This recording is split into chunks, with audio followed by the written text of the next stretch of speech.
सबके कष्ट दूर करे, शरण में आए हुए का दुख दूर कर दे, सभी के लिए जो करुणाद्र है, दया से पिघली हुई, ऐसी जगदम्बा मां। 8 हाथ और 1 सिर, सीधा सा मतलब है करने वाले हाथ 8 हों, बताने वाला एक, एक के इशारे पर जहां सब काम करने वाले हों वहीं पर शक्ति आया करती है। शक्ति इसी का नाम है। रावण के पास सिर ही सिर है, हाथ नहीं। मतलब दिमाग बात करने वाला कोई नहीं, एकता नहीं है, घर में एकता नहीं। जिसके घर में एकता नहीं, समझ लेना शक्ति नहीं है। संगम शरणम गच्छामि। अब वेदों को पढ़ें तो ऋग्वेद का अंतिम सूक्त संगठन सूक्त है, जिसमें बड़े सुंदर ढंग से संदेश है। संगच्छध्वम संवदध्वम संवो मनांसि जानताम। भगवान ये कहते हैं मिलकर चलना सीखो। संवदध्वम, एक आवाज में बोलना सीख जाओ। कभी देखना सारे इकट्ठे होकर एक ही मंत्र को एक ही भाव में एक साथ एक ही तरह के स्वर में बोलना सीख जाएं और बोलकर देखें। अकेले की मंत्र पाठ का वो प्रभाव नहीं होगा। हजारों कंठों से जब एक तरह का मंत्र निकलता है, उसका प्रभाव इतना अद्भुत होता है, ब्रह्मांड को पार करती हुई आवाज परमात्मा तक पहुंचती है। और जो चमत्कार अब तक नहीं हुआ वो एकदम हुआ करता है। इसलिए हमेशा इकट्ठे होकर प्रार्थना करना सीख जाओ। और नहीं तो कम से कम अपने घर परिवार के जितने सदस्य हैं, भोजन में और भजन में इकट्ठे बैठना सीख जाएं, तो घर के अंदर कलयुग का प्रभाव नहीं रहेगा। आपके घर में सतयुग आ जाएगा और आपके घर की एकता बनी रहेगी। रूठने मनाने वाली बात नहीं रह जाएगी, अपने आप सब मने हुए रह जाएंगे। और जहां बड़े बीच में नहीं होते तो फिर वहां काले कोट वाले वकील ही बीच में होते हैं। आपने देखा होगा ना, बड़े हैं तो वो एक को डांट देंगे, दूसरे के आगे हाथ जोड़ देंगे, बैठकर सुन लेंगे, पीड़ाएं मिटा देंगे। और आजकल ये हो गया कि माता पिता अलग, बेटा बहू अलग, और थोड़े दिनों के बाद पता लगता है कि दोनों के 2 वकील खड़े हुए हैं। अब समस्या कोर्ट में जाके निपटेगी। बड़े निपटाते तो बहुत अच्छा, माँ बाप से दूर हो गए, बड़ों से दूर हो गए तो समस्या आ गई ना। इसलिए निवेदन करना चाहता हूं कि एक आवाज में मिलकर पाठ करने वाले, बोलने वाले हो जाएं, एक मिलकर चलने वाले हो जाएं। संवो मनांसि जानताम, एक मन वाले। देवा भागम यथा पूर्वे संजानाना उपासते। जैसे देवताओं ने पूर्व में सफलताएं प्राप्त की थी, बस वैसी सफलताएं तुम्हें भी प्राप्त होती जाएगी। तुम्हारा अमृत भी तुम्हें मिलता चला जाएगा। इसलिए एक आवाज, एक मन, एक दिशा और एकजुट होकर जो लोग चलना जानते हैं, वहां पर शक्ति रहती है। तो बुद्ध ने ये कहा, 3 सूत्र दिए। अब 3 की बात चल पड़ी है तो मैं थोड़ा सा 3 और सुना देता हूं। पारसियों में भी 3 शब्द कहे जाते हैं। पारसियों के यहां 3 सूत्र बड़े अद्भुत हैं। एक तो वो कहते हैं हुमदा। हुमदा मतलब अच्छे विचार, बड़ी प्यारी बात है। गांधी जी बोला करते थे, मैं अपने मस्तिष्क में किसी को गंदे पांव से चलकर प्रवेश नहीं करने दूंगा, ऐसे बोलते थे। मतलब किसी के गंदे विचार मेरे मस्तिष्क में आकर बैठ जाएं और मेरे मन को गंदा कर जाएं, इतनी हिम्मत मैं किसी को नहीं दूंगा, क्योंकि गंदे विचार आगे जिंदगी को गंदा कर जाएंगे। इसलिए ये ध्यान रख लीजिए, पढ़ो अच्छा, सुनो अच्छा, देखो अच्छा, ऐसे जगह बैठिए जहाँ से आपका मस्तिष्क अच्छा हो, जिससे आपकी जिंदगी अच्छी हो। आपका मस्तिष्क ऊंचा तो आपका माथा ऊंचा, आपका जीवन ऊंचा। अपने जीवन में महान विचारों की कद्र कीजिए। मैं बहुत आश्चर्य करता हूं कि हमारी धर्म कथाएं भी मनोरंजन का हिस्सा बन गई हैं। नाच कूद के घर चले जाते हैं। जिंदगी में वो संदेश हम लोग नहीं ले पाते कि जिसके कारण जीवन हर दिन नृत्य बन जाए, जीवन हर समय महोत्सव बन जाए, जीवन हर समय आनंदपूर्ण हो जाए। अगर वो विचार मस्तिष्क में बैठ जाएंगे तो जिंदगी नई नई नई हो जाएगी। नाचने कूदने को हमने समझ लिया कि कोई बहुत अच्छा गा ले, बहुत अच्छा नचा दे, कथा हो गई अच्छी, बहुत अच्छी कथा हो गई। प्रसाद बढ़िया बचा, बढ़िया प्रसाद बट गया, हलवा अच्छा था, 36 प्रकार के व्यंजन थे, राम जी का जन्म हुआ था, फिर विवाह का अवसर आया। हर चीज को हम मनोरंजन की तरफ तो लेकर चले गए, लेकिन जब पूछा जाता है, कुछ कथा जीवन में भी आई। सीधा मतलब समझ लीजिए, कथा जब तक जीवन की व्यथा नहीं छीन ले तब तक कथा जीवन में आई नहीं। कथा आने का मतलब ही व्यथा दूर होनी चाहिए, पीड़ाओं से रहित हो सके। सत्संग का रंग जब जीवन में आ जाए, एक नशा उतरता जीवन में। तो पारसियों में यह कहा जाता है, होमदा, अच्छे ऊंचे महान विचार, ये एक सूत्र है, सामने लिख कर लगा लेना चाहिए। मेरे पास आते हुए विचार महान हैं, ऊंचे हैं। यह हल्के विचारों को, कैसे भी चीज़ों को पढ़ता सुनता देखता हूँ। मेरा निवेदन है, जो हम लोग ये सीरियल देख रहे होते हैं ना रात में, महिलाएं तो तौलिया लेके बैठ जाती हैं, क्योंकि हाँ रुमाल से काम नहीं चलता, रोती रहेंगी बैठकर। वही टीवी है, न जाने क्या क्या दे रहा है, और बच्चे भी वैसा ही सीख रहे हैं। बूढ़ी बूढ़ी महिलाएं ऐसे ऐसे दांव और ऐसे ऐसे चालें चलती हैं, उसको देख देख करके सीरियल में खलनायिका बूढ़ी महिलाएं। बच्चे भी वैसे ही, बच्चों को दिखाया घर में आग लगाते घूम रहे हैं, भड़काते घूम रहे हैं। अपने बच्चों को कभी किसी की जासूसी करने में मत लगा देना। जाओ देख करके आओ चाची क्या बोल रही है, दरवाजे के पास खड़े रहना, जाओ सुन के आओ चाचा क्या बात कर रहे थे, ननद ने क्या बोला था, देख के आओ, सुन के आओ। अब किसी ने आकर के पत्नी को भड़का दिया, अब वो गुस्से में है और चल रहा है सामने टीवी के ऊपर जगराता। अब वो एकदम गुस्से में आके अपने बच्चे से कहती है, जाओ अपने पापा को बुला के आओ। और बच्चा जो है बोलता हुआ जा रहा है, चलो बुलावा आया है, माता ने बुलाया, जय माता दी। अब पति की तो हालत खराब कि पता नहीं किसने क्या भड़का दिया, क्योंकि लोग ही कुछ ऐसे होते हैं ना कि जिनको आप समझते हैं अत्यंत ज्वलनशील पदार्थ, कोई छोटी सी चिंगारी डाले तुरंत भड़क गए। विचार ऊंचे,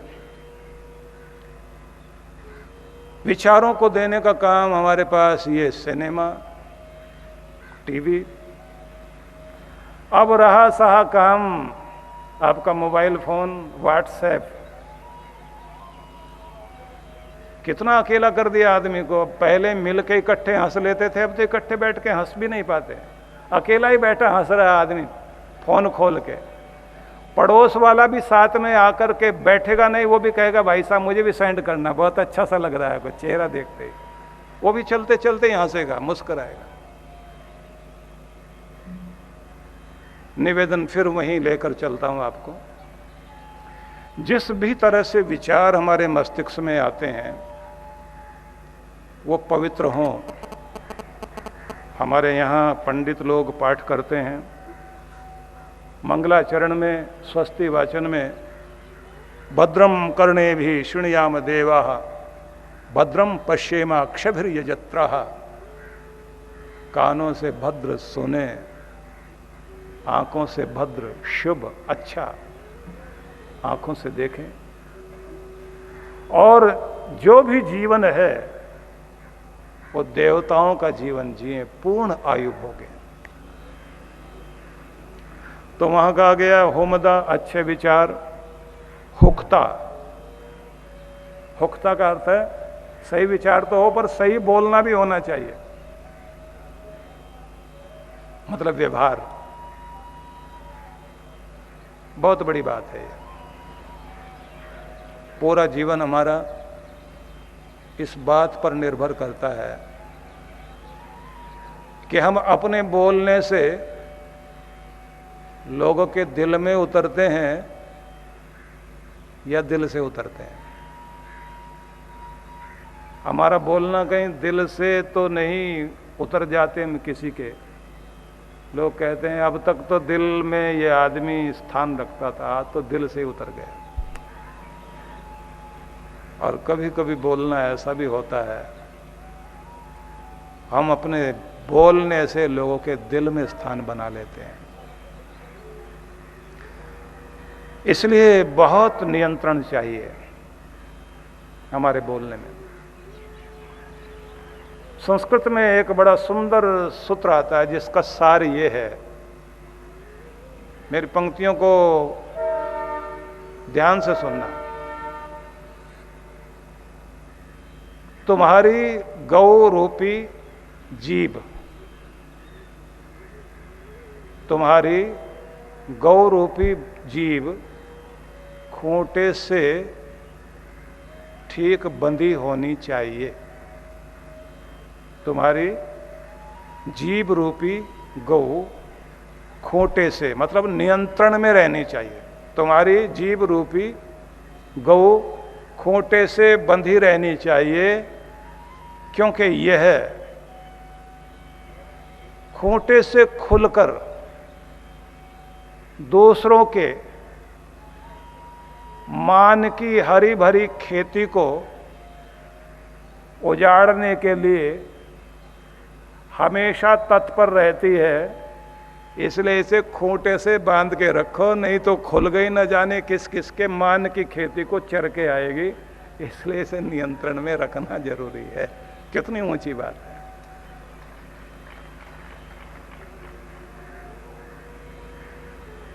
मैं पढ़ रहा था, एक ब्राजील के लेखक हैं पाओलो कोएल्हो। उन्होंने एक बड़ी सुंदर पंक्ति लिखी कि कुछ लोगों के अंदर नेतृत्व शक्ति तो होती है,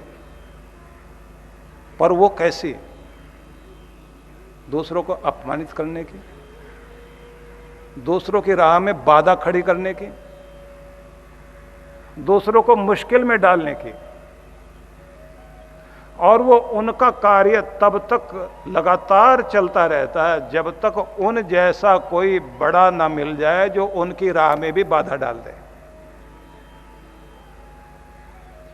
वहां वो सम्मान देकर पीछे हट जाते हैं, लेकिन जो उनके सामने सॉफ्ट टारगेट बने रहते हैं, उनका मान बिगाड़ने के लिए वो रात दिन अपनी उसी वृत्ति का प्रयोग करते रहते हैं। अगर वे लोग अपनी उस नेतृत्व शक्ति को शुभ की ओर लगा दें तो पूरी अपने आसपास की जगह में, स्थान में इतना बड़ा स्थान बना सकते हैं, मतलब दिलों में इतना बड़ा स्थान बना सकते हैं कि उन्हें कभी भुलाया नहीं जा सकेगा। मतलब हमेशा यादगार बन जाओगे। लेकिन ये देखो तो सही कि हमारी नेतृत्व शक्ति कैसी है, क्या काम बिगाड़ने वाली या काम बनाने वाली? तो सही बोलना, पारसियों के जो 3 सूत्र हैं उनमें एक तो हो गया होमदा, एक हो गया हुक्ता, तीसरा है हुवस्ता। हुवस्ता का मतलब होता है नेक कर्म, कि तुम्हारा सबसे पहले तो ध्यान जाना चाहिए अच्छे विचारों पर, दूसरा ध्यान जाना चाहिए अच्छे व्यवहार और अच्छे बोलने पर, तीसरा ध्यान जाना चाहिए अच्छे नेक ऐसे कर्म। एक चिंतक ने बड़ा सुंदर कहा, यदि तुम किसी काम को करने के लायक हो तो उसे बेहतर ढंग से करने के भी लायक हो। यदि तुम किसी काम को बहुत अच्छे ढंग से करने के लायक हो, मतलब किसी काम को करने लायक हो, तो उसे बहुत बेहतर ढंग से करने के लायक भी हो, तो हर कर्म में अपना 100% 100% देने की कोशिश कीजिए। तो फिर उसका मतलब है वही कर्म आपको आपके शिखर पर बैठाएंगे और आपको अपना एक आनंद देंगे जो लोगों के दिलों पर छाप छोड़ेंगे। देखिए आप किस काम को ठीक ढंग से करने लायक है। कुछ भी करना पड़े तो उसे साधारण ढंग से मत करो। तो इसलिए मैंने आपसे कहा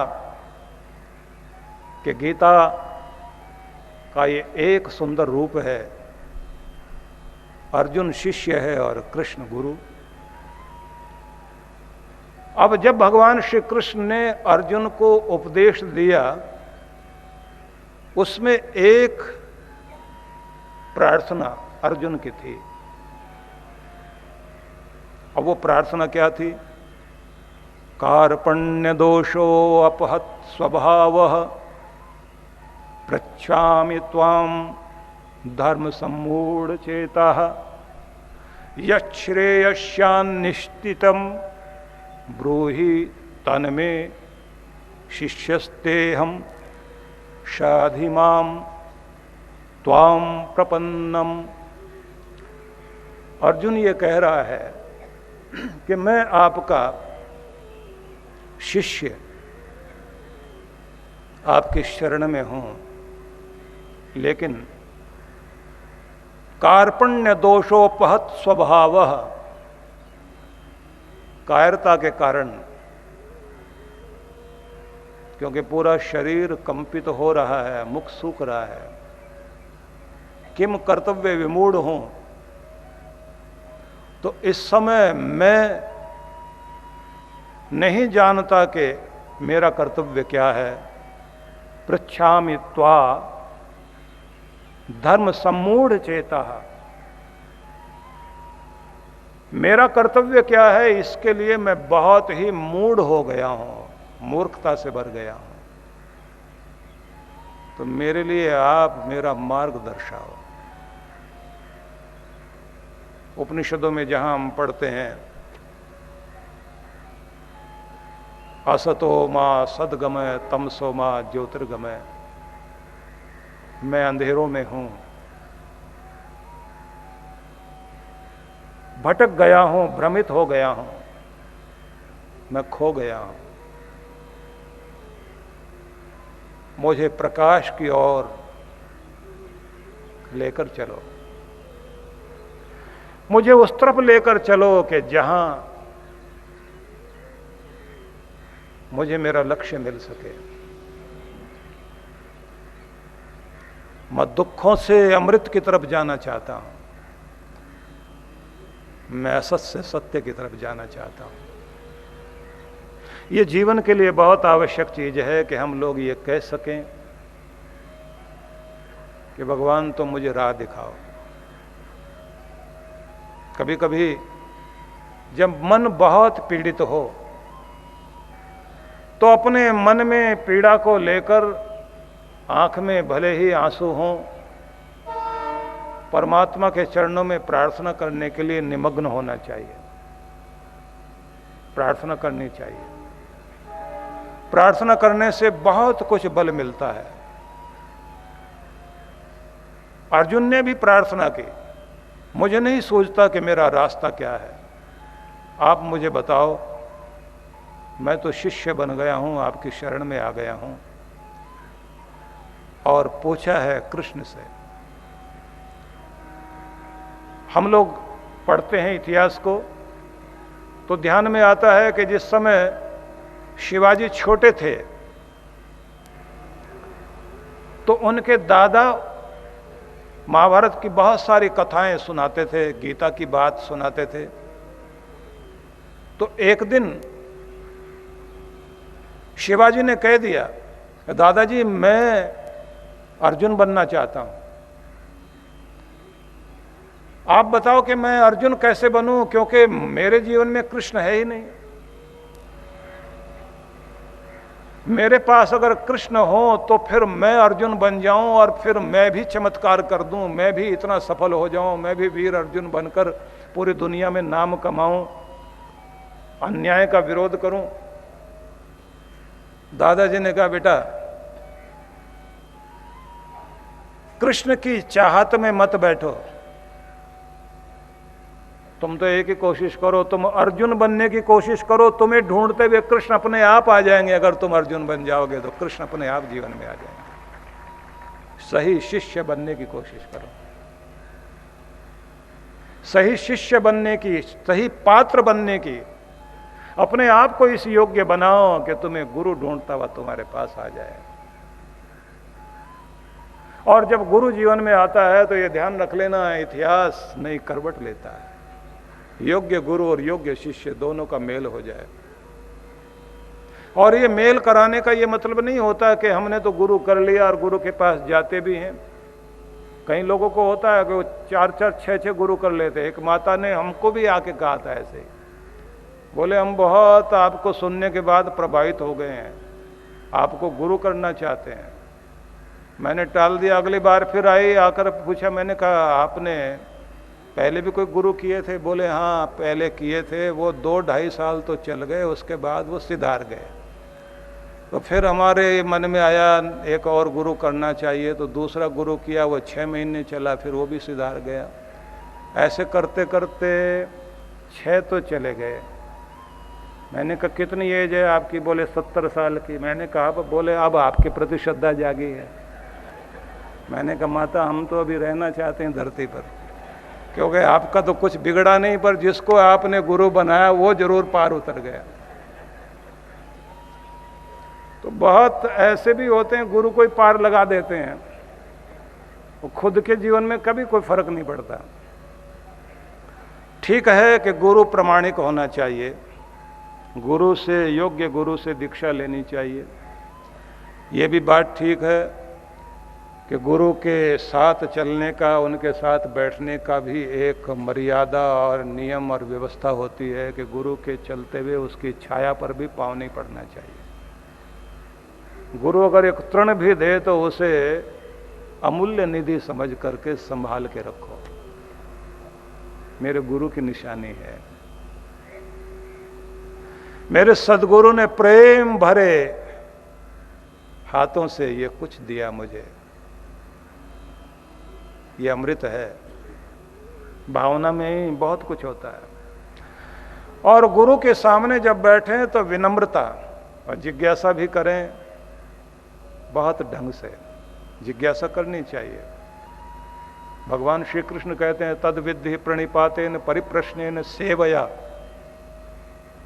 ठीक ढंग से प्रश्न करना भी आना चाहिए। तद विद्धि प्रणिपातेन, प्रणिपात करके प्रणाम करने का वो ढंग जो भारत का अद्भुत है, दंडवत प्रणाम करना, गुरु की परिक्रमा करना, गुरु को दंडवत प्रणाम करना। गुरु सामने से जा रहे हैं तो जहां खड़े हैं वहीं हृदय पर हाथ लगाकर, दोनों हाथ जोड़कर सिर झुका के प्रणाम करना चाहिए। जब चले जाएं उस मिट्टी को माथे से लगाना चाहिए। गुरु सामने बैठे, प्रणाम करने का अवसर मिले, ज्यादा समय नहीं है तो 3 फुट कम से कम दूरी तो जरूर रहनी चाहिए। घुटनों के बल बैठकर, पूरा सिर झुकाकर और दोनों हाथ आगे ले जाकर, ये चीज आप अगर देखें तो थाईलैंड में आपको देखने को मिलेगा, वहाँ जो बुद्धिस्ट लोग हैं, अद्भुत प्रणाम की परंपरा है। तो श्रद्धा से प्रणाम करें, गुरु का संदेश भी सुने, गुरु का उपदेश भी सुने। मैसेज क्या दिया, उपदेश क्या दिया, फिर ये भी देखें आदेश क्या दिया। और गुरु के चरण कमल की शरण ग्रहण करने वाले बने, सेवा करने का अवसर मिले और दीक्षित होकर भक्ति सीखें। नियम में रहना सीखना चाहिए। कैसे नियम में रहें? अखंड जाप। और एक बात और भी कि हम कौन सी क्लास में आ गए, कहीं वहीं तो नहीं गोल गोल घूम रहे हैं, चले बहुत पहुंचे कहीं नहीं, किया बहुत फल कुछ नहीं मिला। मैं इसलिए बार बार ये कहा करता हूं, भैया तुम मानो किसी को, शिष्य किसी के भी हो, अगर आपकी भक्ति में कहीं दिक्कत आ रही है, विधि हमसे सीख जाइए, मानिए उन्हीं को, क्योंकि हम अपने को मनवाना नहीं चाहते, हम भगवान को मनवाना चाहते हैं। हम आपको जहाँ है वहाँ से आगे लेके जाना चाहते हैं, जहाँ हम सहायता कर सकते हैं वहाँ सहायता करने की इच्छा है। इसलिए कभी कभी बड़ी अद्भुत बात होती है, आते हैं लोग, विधि सीखते हैं, सीखने के बाद उनको लाभ होने लग जाता है, बोलने लग जाते हैं अब तो हम आपकी तरफ हो गए। मैंने कहा ना उनकी तरफ ना मेरी तरफ, भगवान की तरफ जरूर रहना, और जहाँ टिके हो वहाँ टिके रहना, और इतने टिको कि आपका मन टिकने लग जाए, आपकी पात्रता आए। क्योंकि हम लोग कभी भेष के चक्कर में आ जाते हैं, कभी चमत्कार के चक्कर में आ जाते हैं। उसका परिणाम यह होता है कि हम लोग जो वास्तविक चीज लेने के लिए आए थे उससे दूर हो जाते हैं। तो दीक्षित होकर के सदगुरु से भक्ति सीखनी चाहिए, और श्रद्धा भक्ति पूर्वक गुरु की आज्ञा का आदेश पालन करने के साथ साथ में अपने नियमों में दृढ़ रहना चाहिए। मैं ये बात इसलिए कहना चाहता हूं, अगर आप अपना नियम पकड़े रखेंगे, ये नियम ही है जो आपको, आप इसे पकड़िए, भगवान आपकी बाह पकड़ेगा, भगवान आपको पकड़ेगा, भगवान आपको ग्रहण करेगा। नियम छोड़ा तो बंधन टूटा। नियम नहीं छोड़ो। नियम पूर्वक जब आप बैठने लग जाते हैं तो यहीं से कृपा होने लग जाती। भगवान श्री कृष्ण ने जब गीता में इस संदेश को इस तरह से कहा, तेषाम सतत युक्तानाम भजताम प्रीतिपूर्वकम, वो जो नित्य निरंतर मुझ में लगे हुए हैं और प्रेम पूर्वक भजन करते हैं, तेषाम सतत युक्तानाम भजताम प्रीतिपूर्वकम ददामि बुद्धि योगम तम येन माम उपयांति ते, उनको मैं बुद्धि योग देता हूं जिससे वो मुझे पा सके। भगवान अपने को पाने का रास्ता देते हैं। उपनिषदों में पढ़िए, कठोपनिषद, यम और नचिकेता का संवाद। यम से पूछा गया, यमराज से, कि आप वो रहस्य बताओ जिसे जानने के बाद फिर कुछ और जानना बाकी नहीं रहता। तो उन्होंने समझाना शुरू किया कि तुम आत्मस्वरूप को जानो। कहा ये कैसे जाना जाता है? तो उसके संबंध में कहा, नायम आत्मा प्रवचनेन लभ्यो न मेधया न बहुना श्रुतेन। ये ज्ञान तुम्हें बहुत बड़े प्रवचन से नहीं होगा, बड़ी बुद्धिमत्ता से भी प्राप्त नहीं होगा। ये आत्मबोध तब होगा जब परमात्मा स्वयं तुम्हें चुन लेंगे। मतलब भगवान जब तुम्हें चुन लेंगे उस दिन वो अपना पूरा रहस्य तुम्हारे सामने खोल देंगे। इसलिए तुम इस कोशिश को करो कि तुम चुने जा सको, भगवान तुम्हें स्वीकार कर सके। तो क्या समझाना चाहते थे? तुम्हारा नियम बन जाए, तुम्हारी भक्ति सिद्ध होने लग जाए, तुम्हारे आसन की सिद्धि हो जाए, तुम्हारे समय की सिद्धि हो जाए, तुम्हारी मुद्रा ठीक हो जाए, तुम्हारी श्वास प्रक्रिया ठीक हो जाए, तुम्हारा जपन ठीक हो जाए। 14 तरह के जाप होते हैं ना, एक ही तरह का जाप नहीं है। बोलकर जपना और होठ हिलते रहे, आवाज आए और कान ही सुने, बाहर वाला ना सुने, और फिर होठ भी बंद हो जाए, अंदर अंदर जाप चलता रहे। अब ये तो मैंने सामान्य भाषा में बोल दिया, अगर इसको हम शाब्दिक परिभाषा दें तो कहते हैं एक होता है वाचिक जप, दूसरा होता है उपांशु जप, तीसरा होता है मानसिक जप, चौथा होता है अजपा जप, एक होता है काम्य जप, एक होता है प्रदक्षिणा जप, एक नित्य जप, एक नैमित्तिक जप, 14 होते हैं। अब आप इसी में ना उलझ जाएं, सार सुन लीजिए, क्योंकि बहुत विद्वता वाली भाषा बोलने से हम लोग शब्दों में उलझ जाते हैं। तो सामान्य भाषा में हम ये समझें, गाकर बोलकर गुनगुनाते हुए भाव विभोर जिससे हो सकें, ऐसे ढंग से तान छोड़ो परमात्मा की और स्वर में इतने तल्लीन हो जाओ कि आपको दुनिया भूल जाए। और जाप करते करते करते करते गाने का स्वर, मंत्र का स्वर, आवाज बंद हो गई, होठ हिल रहे हैं प्रेम पूर्वक, होठ हिलते हिलते भी बंद हो गए। अब अंदर माला चल रही है, अंदर माला चलते चलते ध्यान टिक गया, माला भी रुक गई। जब आपकी माला रुक गई अंदर, ध्यान टिका रह गया, आप कहाँ बैठे हैं आपको होश ही नहीं। समझ लेना चाहिए, माला थी सीढ़ी और जहां आप आकर खो गए वो भगवान के चरण है, आप पहुंच गए वहां, आपको आशीर्वाद मिल रहा है। ध्यान लग जाना चाहिए, खो जाना चाहिए। इसलिए साधक को ये बार बार ध्यान में रखना चाहिए, भगवान खोजने से नहीं मिलता, भगवान में खो जाने से ही भगवान मिलता है। खो जाओ। ये सूफी संत ने लिखा है, सूफी फकीर ने, कि क्या बताऊं क्या खूबी है मेरे महबूब की, मेरा जो प्यारा है, क्या बताऊं कैसा है, क्या खूबी है मेरे महबूब की, दिल में तो आता है। मतलब इस दिल में तो आता है, वो अंदर तो आ जाता है। आप कभी कभी देखना कि जब आप लोग बहुत प्यार से ध्यान में बैठे होते हैं और बैठे बैठे अचानक आपको पूरे संसार से ध्यान हट जाए और अंदर से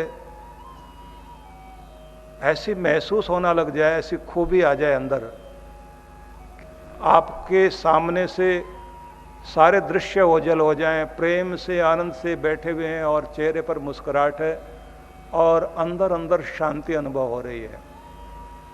उस शांति में आप अंदर तक उतरते चले जाओ तो समझ लेना चाहिए कि दुनिया से संबंध कट गया और दुनिया के मालिक से नजदीकी हो गई।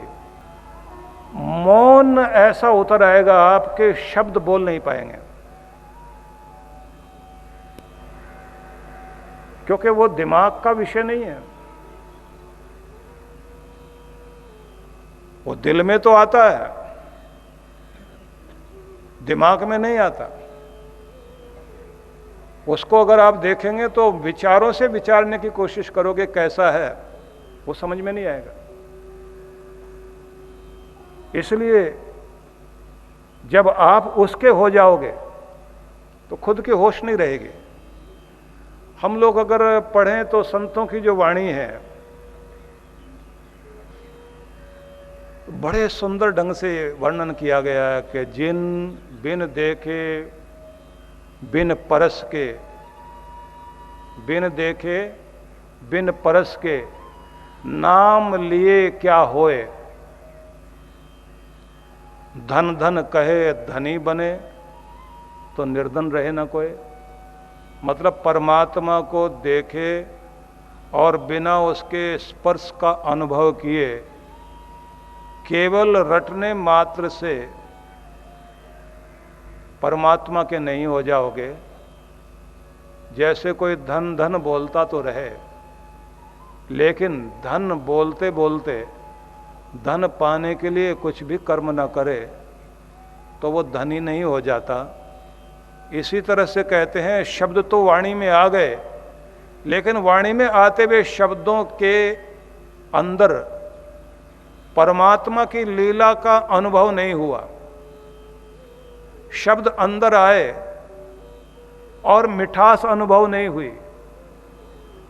नींबू कहते कहते, चाट पकौड़ी की बात कहते कहते, और जैसे आप उसका ध्यान करने लग जाते हैं, जैसे कुछ महिलाएं जब उनको कोई चाट वाली दुकान पर या जो पानी पूड़ी गोलगप्पे वाली दुकान पर पहुंचती हैं, तो आपने देखा होगा ना, चाट बनाने वाला जब चाट बना रहा होता है तो अभी तो वो आलू और चने, उसमें उबले हुए चने उस पानी पताशे में डाल ही रहा है, और उसके बाद उसमें थोड़ी खट्टी मीठी चटनी लगाता है, और हाथ में पकड़ के जैसे वो पानी में जो खट्टा मीठा पानी होता है ना, उसमें डुबोने के लिए ले जा रहा होता है। मैं इतनी बात इसलिए कह रहा हूं क्योंकि आप उसमें उतर सके पूरा पूरा, फिर उसे ध्यान देना। ज्यादा नहीं ले जाऊंगा, नहीं तो यहां से निकलते ही आप उधर ही जाएंगे। करारा सा पताशा लेकर के वो उसमें से उंगली मार के तोड़े, उसके बाद आलू डाले, थोड़े चने डाले, उसके बाद में थोड़ी खट्टी मीठी चटनी, और फिर पानी में जो वो खट्टा मीठा पानी होता है उसमें डुबोए। उसके बाद जैसे वो प्लेट में रखता है और आगे बढ़ाने लग जाता है, नंबर है, किसी का लेने को तैयार है कोई, और जो भी कार से उतरा है वहीं से देखता हुआ आ रहा है, उसकी जीभ में पानी। मतलब यह है कि किसी दृश्य को देखते देखते आप उसके भावना में इतने आ गए कि आपके अंदर की जो स्वाद कलिकाएं हैं उनमें से पानी तक बहने लगा, आपके जिह्वा पर पानी आने लग गया। ऐसे कहते हैं जब भगवान का नाम लेते लेते उसकी लीला सामने महसूस होने लग जाए, उसके दृश्य अनुभव में आने लग जाए, और फिर उसकी अनुभूति, उसका हाथ जैसे सिर पर आ गया हो, जब तक यह अनुभव ना हो, कहते हैं तब तक तुम्हारा जाप अभी हुआ नहीं है। इसके लिए क्या करना होता है? जब आप माला हाथ में लें तो ध्यान रख लेना, माला हाथ में आई, जैसे मान लीजिए ये है सुमेरनी, इसके मुख्य मनके पर सुमेरु वाले स्थान में 2 बूंद पानी डालना है, डालकर माथे से लगाना है ऐसे, फिर दाईं आंख पर, बाईं आंख पर हृदय से लगाकर अपनी गौमुखी में लेकर जाप करने से पहले, अभी गोमुखी में रखा है, उस नाम को जिसने जपना है आपने जिह्वा पर 3 बार उसे बोल देना, ओम नमः शिवाय, ओम नमो भगवते वासुदेवाय, जो भी आप जपते हैं, श्री राम श्री राम श्री राम श्री राम 3 बार बोल दिए। अब आप कहना, मैं उस प्यारे प्रभु को, मेरा राम जो कण कण में बसा है, मेरा प्रभु जो इन हवाओं के माध्यम से जीवनी शक्ति हर दिन मुझे देता है, हवाएं मुझे छूती हैं तो मेरे प्यारे का आशीर्वाद लेकर ही आती हैं। ये सूरज की धूप जब मुझे स्पर्श करती है, इसमें तेज मेरे परमात्मा का दिखाई देता है। बहती हुई नदियों में मैं अपने प्यारे परमात्मा के बहाव को अनुभव करता हूं, इन खिलते हुए फूलों में उसकी मुस्कुराहट, और उड़ते हुए परिंदों में, तितलियों के पंखों में जो सौंदर्य दिखाई देता है, वो मेरे प्यारे परमात्मा का।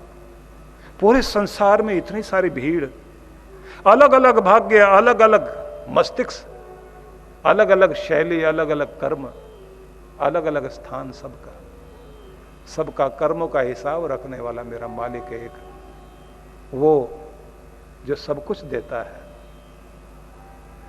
उस प्यारे परमात्मा का नाम अपनी जिह्वा पर लेते हुए उसे अपने हृदय में उतारना चाहता हूं। इस नाम के सहारे माध्यम बन रही है मेरी माला। माध्यम बनने लगे हैं ये क्षण। मेरे प्यारे, मैं तेरी शरण में हूं। निवेदन करना भगवान से, हाथ में माला पकड़ी हुई, मेरे प्यारे मैं तेरी शरण में हूं। तूने अब तक मेरी लाज रखी है, मेरा मान रखा है, हर तरह से मुझे संभाले रखा है, अब तक दिया है, आगे भी देगा, अब तक संभाला, आगे भी संभालेगा। ये क्षण, इस माला के माध्यम से अपने हृदय का प्रेम तुम्हें व्यक्त करने का अवसर मुझे मिला है। मैं अपने प्रेम को भक्ति के माध्यम से प्रकट करना चाहता हूं, तेरे नाम का सहारा लेकर और ऐसा भाव लेकर, फिर पूरी दुनिया को भुलाकर तुम्हें चाह है पूरी दुनिया से बढ़कर, और फिर नाम जपना शुरू करना। बीच बीच में माला पूरी हो गई, 1 माला, 2 माला, 3 माला, माला जपते जपते अगर बीच में ध्यान बटने लग जाए फिर प्रार्थना करो, और अगर मन विचलित होने लगे तो फिर दृश्य अनुभव करो कि मैं, अगर आप कृष्ण भगवान को मानते हैं तो बांके बिहारी के दर्शन करने के लिए आप गए, तो दर्शन करने के लिए मंदिर में गए और आपने वहां झलक देखी, और उसके बाद आप गंगा यमुना के तट पर पहुंच गए, कालिंदी कुंज में जहां कृष्ण मधुर बांसुरी बजाते थे, पीछे गौवें खड़ी हैं। बस वैसा ही दृश्य अपनी आंखों में लेकर महसूस करना कि आप भी किसी पेड़ के नीचे बैठे हुए हैं, सामने से जमुना की धाराएं बह रही हैं, और अंदर से कहीं एक स्वर सुनाई दे रहा है बांसुरी का। उस मधुर ध्वनि को अनुभव करते करते आप अपने जाप को करते करते, शुरुआत करते करते फिर मन को वहीं टिकाना कि मेरी आंखें, मन की आंखें अपने गोविंद के दर्शन करके आई हैं, और मैं वहीं हूं जहां प्यारे की तान चल रही है। आंखें बंद करके और मौन में उतर करके फिर मन मन में वो जाप करना। आपको अनुभूति होने लग जाएगी कि जैसे हाथ सिर पर आया है, महसूस होगा, जैसे स्पर्श मिला है, महसूस होगा, लीला की झांकी मैंने देखी है भगवान की, और अनुभव ये भी होगा कि आज मेरी प्रार्थना स्वीकार हुई है, मेरा जप स्वीकार हुआ है, मैं वहाँ होकर आया हूँ, आशीर्वाद लेकर आया हूँ। गदगद हो जाओगे आप, और फिर ये भी कहोगे सबको तूने दिया, तुम्हें पिता हो, बंधु हो, सखा हो, एक अपनी इच्छा तुम्हें सुनाने की, कहने की है, ये मुझे और मिले तो मैं बहुत आनंदित हूँ।